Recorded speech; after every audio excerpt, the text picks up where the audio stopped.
Բան կարելի է մեզ մեղադրանքներ կասել, որ մենք ենք բերել մեծ չափազանցություն։ Իրավիճակ է, պարոն Միրզոյան, որ նույնիսկ ձերացած խաղաղությունը հնարավոր չէ, որ իրագործվի։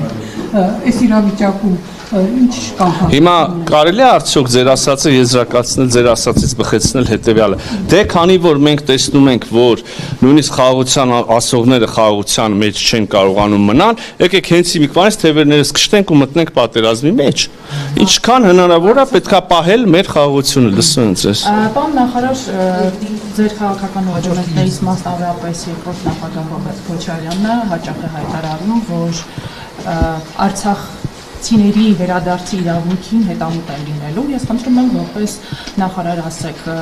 աշխարհում կա մեկ ժողովուրդ, ազգ կամ հանրույթ, որ օգտվել է վերադարձի իրավունքից եւ վերադարձի իրավունք ասածը ինչ կարգավիճակ է ենթադրում վերադարձողների համար։ Ճիշտ ասած, հիմա դուք տալիս եք հարց, որը ես եմ սովորաբար երբ որ առիթ ալնում, այդ թվում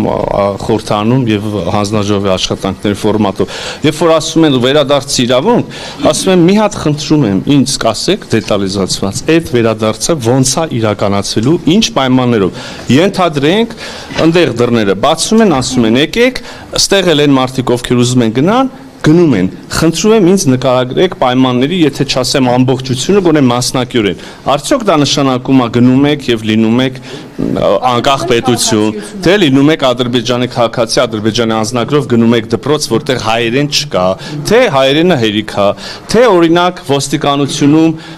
այդ որոշակի տարածքում անպայման պիտի լինեն հայազգի ոստիկաններ, թե ադրբեջանցի ոստիկանը նորմալ է, դատարանը, եւ այս կարգի տասնյակներով հարցեր, որովհետեւ այդ հարցի պատասխանից շատ մեծ բան է կախված եւ Հայաստանի Հանրապետության քաղաքացիներն էլ կարող տեսնեն այդ մարդկանց անկեղծությունը եւ անցյալի մասով, երբ որ իրանք մաքսիմալն են պահանջում եւ երբ որ մենք ասում ենք նշաձողը որ իջացնենք լուծումներ կգտնվեն, մեզ դատապետում էին այդ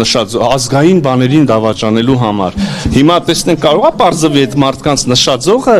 տասնյակ անգամներով ավելի ցածրային նշաձողից, որի մասին մենք էինք այդ օրերին խոսում։ Ես վախենամ հենց տենց էլ բարձվի, դրա համար այդ մարդիկ որևէ կերպ չեն կոնկրետացնում, բան վերադարձ ասելով ինչ նկատի ունեն։ Խնդրում եմ ինձ ինչքան ուզում եք հարց տվեք, բայց այդ մարդկանց տեսնելուց մի հատ իմ կողմից հարց տվեք, ասեք Արարատ Միրզոյանը ձեզ հարց է տալիս։ Ինչպես եք պատկերացնում Լեռնային Ղարաբաղի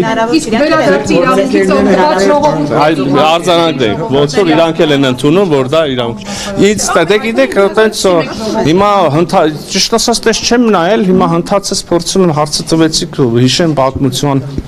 լայն ժամանակագրությամբ եւ աշխատանքությամբ, այս պահին մտքից չի բան գալիս, բայց չեմ բացառում որ եղած լինի։ Եվ դա կարևոր էլ չի, կարող է պարզվի ընդհանրապես չի եղել, կարող է պարզվի 3 դեպք եղել է։ Հասկանում եք, բայց ես ասում եմ այսօր այդ հարցը որ մարդիկ ձեզ բարբոր բարձրացնում են, այդ մարդիկ, որ 30 տարի մի ամբողջ ժողովրդի Հայաստանի Հանրապետությունում եւ Լեռնային Ղարաբաղում մի ամբողջ ժողովրդի քթից բռնած տարել են, արունակամ են, արունակ հստակ իմանալով որ իրանց ուզած լուծումը իրատեսական չի, մարդիկ են մոլորության մեջ են եղել, այդ թվում ես նորից չեմ ուզում, ամեն անգամ ուզում եմ իմ մեղքը շեշտեմ, որ հանկարծ չմտածեք, ես դիստանցավորում եմ դրանից։ Խաբել են, հիմա էլ են ուզում այդ նույն նարատիվներով խաբել մարդկանց։ Հիմա եկեք,